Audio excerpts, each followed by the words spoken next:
Introducing Michael Clark, the director. And brother of David Clark. David, tell us a little about yourself. Well, I am David Clark, I just told you, I'm your brother. And you're my older brother, but I became a Christian 30 years ago. And we are here, and this documentary that we're about to do is the beginning of a series. A series of what? Trojan Warriors, we call it. So this book, this book is the first in a series. The book is the first in the series, but the documentary we're doing now is about what it's all about, really, what Trojan Warriors are about. Okay, it was last year that you came to the Philippines for the first time. Yeah. What made you come to the Philippines? Well, it was the fact that you had become a Christian after many years. It was the recognition Yes. that after your praying Yes. for 30 years, that you found out that your prayers have been answered. Well, I'm not saying I prayed for you for 30 years. Obviously I prayed for you, but the reality of it is this: I was converted 30 years ago. Christ actually spoke to me, no doubt about it, and set me on a mission. Well, I seem to remember, David, that after trying to explain about how I was set up for a crime I didn't commit, and you in the Western world felt that there's no smoke without fire, so you rejected me. You think I was bluffing or spoofing. Well, no, I didn't reject you. I felt you actually deserved getting sent away for what you were doing. But the fact is, I learned that I didn't believe you was guilty of the charge, but I thought you deserved what you got because I felt your lifestyle was immoral. Okay, it was what led you to me was the release of Sonny Wilson, who got acquitted off death penalty. Yeah. He was suffering. Yeah. Now this is a man. That's this it. is That's a the man, story. Sonny Wilson. Yeah. Now he's my dear friend here. Yeah. He came to you with a message. Yeah. I asked him personally to go to you Yeah. with an MBI report, Yeah. which is in this That's book, right, yeah. that categorically says that I was not guilty. This proves that with a judicial system, my case would have been thrown out of court. However, we're not here to say anything about the judicial system. I'll tell you what happened. Right? He Yes. came to me, he actually ran me off on Christmas Day. On Christmas Day. 1,999. Yeah. He actually had come out of the prison on the 23rd. Oh, I remember. Flew back to England and ran me up on Christmas Day. He Yes. said he got me a Christmas present. A present. Yeah. The news that you, the confirmation and evidence that you were innocent of the charge. That was the MBI report he got. And it was then you. How did he get you? Did he bring He it came to me, him and his wife came. So he came down from Dover in He Kent. stayed with me for several So days. it's a 2-hour drive. He came all the Yeah, way down yeah. on Christmas to give you this good news. Yeah, just after Christmas he came. How to stay. did you feel when you read the Honoured. MBI I was report? honoured to receive him because I knew that he was. No, you missed the question. How did you respond to reading the MBI report? That- Well, the truth of the matter was, Michael, it's such a long report, I couldn't understand it. Right? And I didn't respond until 6 months later, when I finally realised what it was telling so me. after you digested it. Yes, it took me time. Yeah, so it's another world. You couldn't- Yeah, I couldn't So, comprehend. okay, let's cut a long story short. After 6 months, you began to get inspired Yes, I to was come inspired, to the yeah. Philippines to see Well, the reality. Let me tell you what happened, right? You had written to me that you were interested in Christian things, and I actually just put it on the back burner. I wanted to see the evidence.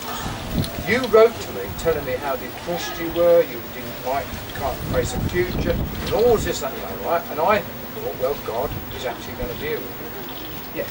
Now, a year later, you write to me and told me that you actually read Martin Lloyd-Jones' books on spiritual warfare, on joy unspeakable, full of glory, and you had read And C.S. Lewis's Lewis. book called Mere Christianity. And that was the book that Sonny Wilson left with. Yes, yeah.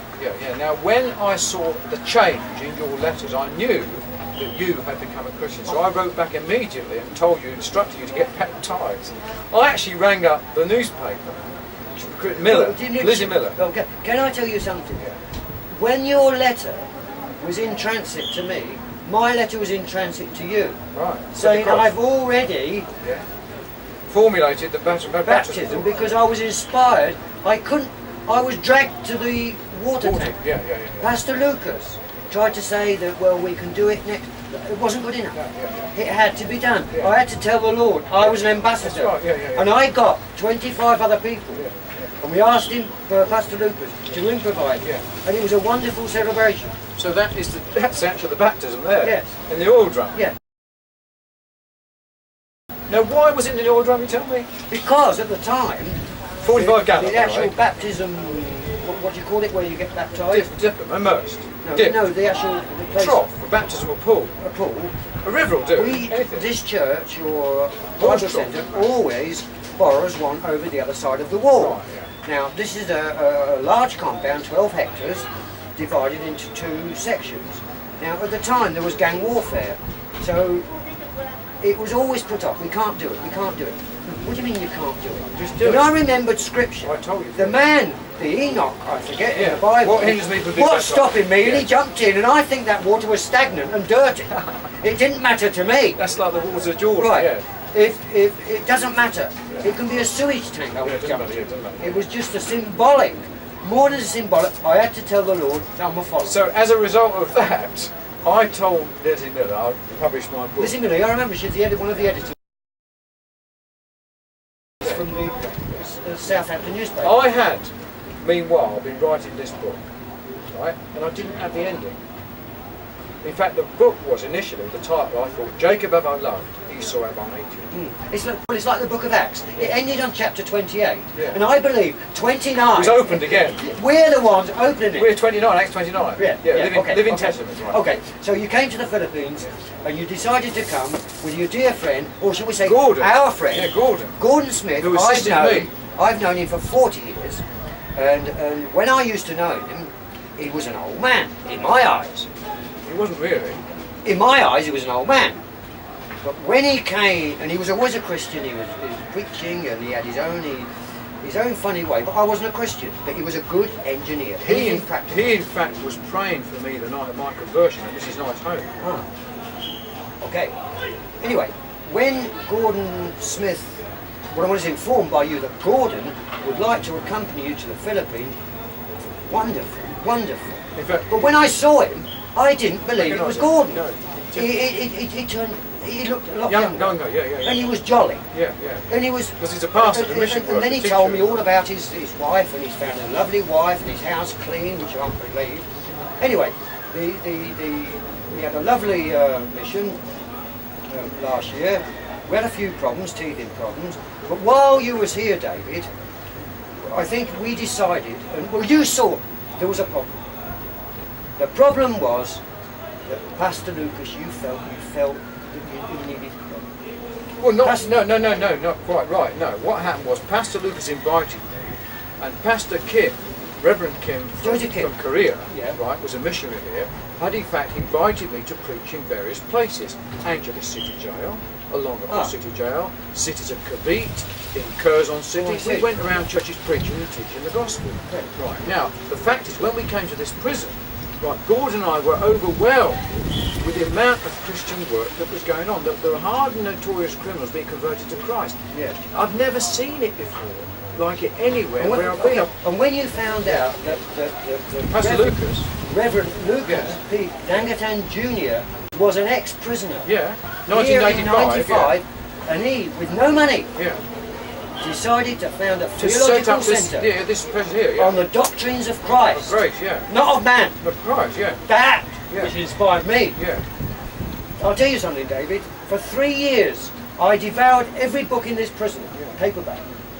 When I come to finding no more books, I asked Pastor Lucas if I could Library. digest his library. Yeah, yeah, He said, Michael, this library is yours. yeah. And I digested it. And I couldn't follow their teachers because it was all Taglish, that's Right. 50-50. Yeah.